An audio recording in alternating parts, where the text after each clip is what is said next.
Low back pain comes to you for evaluation for low back pain. The first question you ask the patient, do you have any bladder or bowel problems? You want to separate low back pain or acute low back pain from coda equina.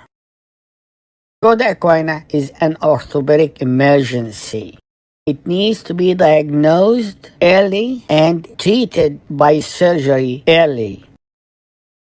Make sure you don't miss coda equina. Ask the patient about bladder and bowel changes. If there is any concern, you need to get a stat MRI with a wet or a stat reading. Acute low back pain or low back pain with sciatica, where the pain radiates to the leg and to the foot. Both conditions are initially treated conservatively for at least 6 weeks by physiotherapy, anti-inflammatory, limitation of activity as guided by the pain, even if there is a big disc in the MRI. So wait 6 weeks. 90% of the patient will resolve the symptoms in 1 month. Smoking, depression, vibration increase the incidence of low back pain. Intradiscal pressure change with positions. The lowest pressure when the patient is supine, the highest pressure when the patient is sitting, leaning forward, and holding weight. Now the patient comes with low back pain and had a history of cancer, so you need to get an X-ray and MRI, especially if the pain at rest and at night. In case of renal tumor, you probably need to do arteriography and embolize the spine lesion. The spine is a common location for metastatic tumors. The metastasis occurs in the vertebral body and it goes to the pedicle. Loss of about 30 to 40% of the bone mass should occur before we can detect the lesion on the X-ray. Loss of the pedicle bone will give us a wink sign.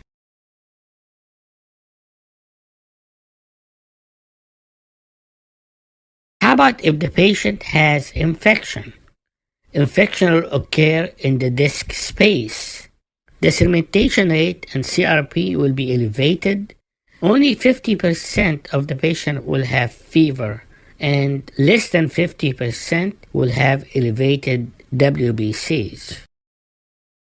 So you will get a blood culture which is positive in about 24%. You will get an MRI and you will give antibiotic as guided by the biopsy and culture and sensitivity. If it happens that the patient has epidural abscess, you will do surgery, especially if there is deterioration of the neurological function. If we get infection post-surgery, you can diagnose it by C-reactive protein, the CRP. How about osteoporotic fracture? When osteoporosis starts causing fracture, you start with the wrist, then the spine, then the hip.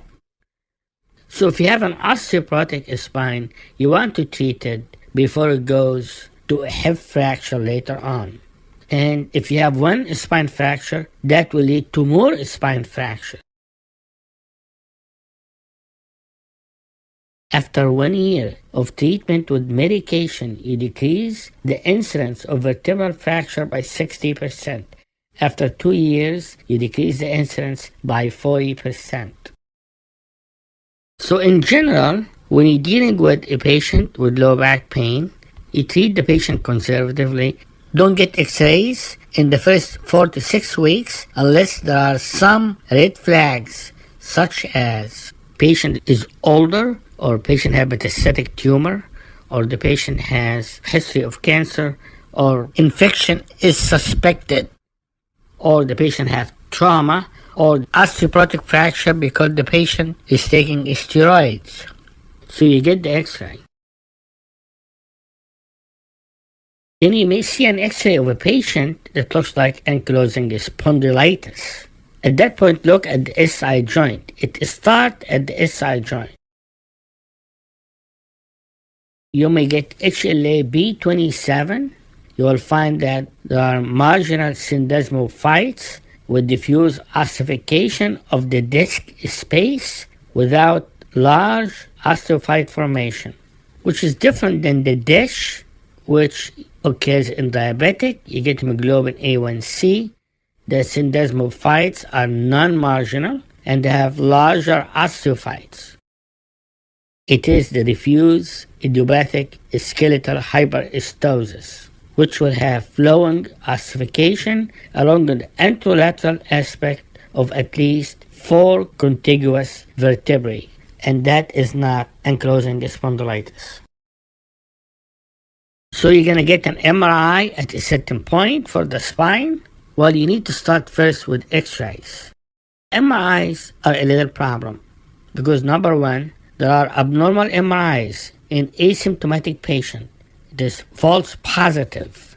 35% in patients less than 4 years of age, and 90% positive MRIs in asymptomatic patients that are more than 6 years old. The MRI with a dye, gadolinium, will differentiate a disc from a scar. Both granulation tissue and the recurrent disc can look alike on routine MRI. There will be contrast enhancement when there is granulation tissue because it's vascular, so there will be contrast enhancement. However, when there is a recurrent disc herniation, the dye will not enhance because the disc is a dead piece of tissue. It is avascular. So when you try to differentiate between recurrent disc and the scar, you will inject the dye, you get the MRI, and if there is a vascular enhancement, then it is a granulation tissue.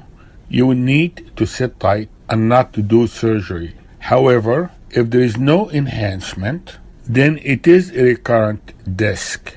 It is avascular, that's why it doesn't enhance.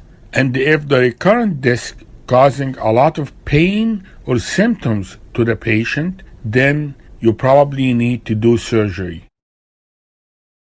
Thank you very much. I hope that was helpful.